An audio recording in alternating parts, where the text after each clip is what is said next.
Good morning students. आज हम कक्षा छठी के लिए भाषा मणि में से चैप्टर 15 है आपका ओस कविता के बारे में हम पढ़ेंगे। ये कविता बेटे सोहन लाल त्रिवेदी जी द्वारा लिखी गई है। तो इस कविता में बताया कि सुबह सवेरे हरी घास पर चमकती ओस की बूंदें कवि को क्या लगती हैं? मोती की लड़ियों, जगमगाते तारों, बिखरे हुए रत्नों और जगमग करती दीपावली की याद दिलाती है। इन्हें देखकर कवि क्या करना चाहता है, तो हम इस कविता में पढ़ते हैं। हरी घास पर बिखेर दी है ये किसने मोती की लड़ियाँ, और रात में गुथ गया है ये उज्जवल हीरों की कड़ियाँ। इस कविता में बताया गया है कि कवि जाड़े के मौसम का वर्णन किया है। कविता में क्या बताया गया है?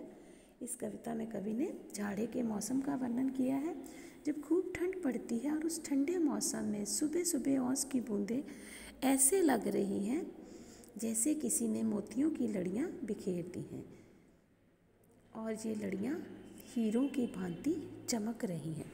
जुगनू ये जगमग जगमग ये कौन चमकते हैं जो चमचम, नभ के नन्हे तारों से ये कौन दमकते हैं जो दम दम।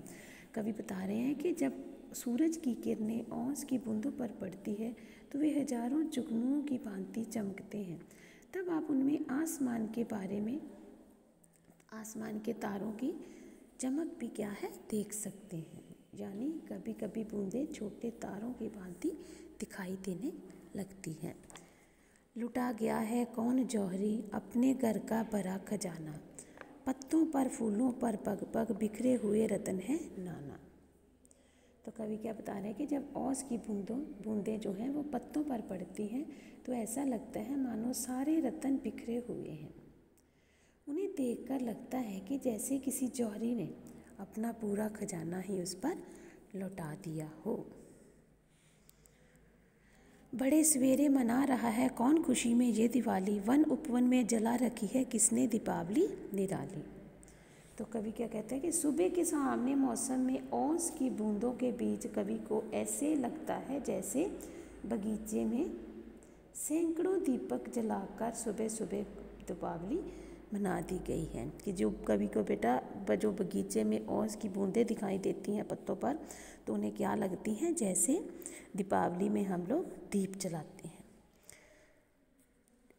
जी होता इन ओस कणों को अंजलि में भर ले घर ले आऊं, इनकी शोभा निरख निरख कर इन पर कविता एक बनाऊं। कि अंजलि क्या है? हथेली के क्या करता है कवि? आखिर में कवि क्या क्या क्या कह रहा है?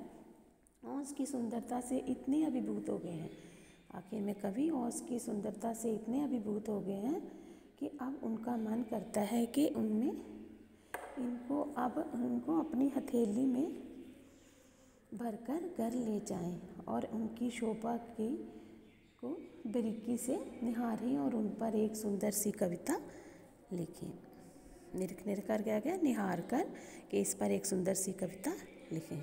सो बेटा ये कविता आपने अच्छे से रीड की है, इसको एक बार अच्छे से रीड करना तो आप लोगों को बेटा सरलार जो है मेरे उम्मीद है कि समझ आ गई होगी।